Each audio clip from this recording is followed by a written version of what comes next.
Hello everyone. Today we are going to learn English words in Afan Oromo. Har'a kan nuti barannu jechoota Ingiliffaa Afaan Oromooti. Yesterday, kaleessa.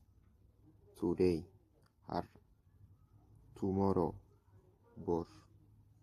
Month, ji'a. Week, torban. Year, bara. Before, dura. After, booda. First, jalqaba. New, haaraa. Old, moofaa. Argument, falmii. Cause, sababa. End, xumura. Feeling, miira. Amount, hanga. Believe, amantii. Chance, carraa. Level, sadarkaa. Fear, sodaa. Material, meeshaa. Law, seera. Idea, yaada. History, seenaa. Wish, hawwii. Living, jiraachuu. Mind, sammuu. Interest, fedhii.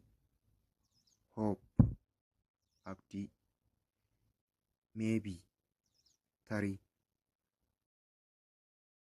Neighbor, ollaa. Region, naannoo. Group, garee. Place, bakka. Purpose, kaayyoo. Run, fiiguu. Hero, goota. Rich, sooressa. Popular, beekamaa. Poverty, hiyyummaa. Relation, hariiroo. Selfish, ofittoo. Cancel, haquu. News, oduu. Allow, hayyamuu.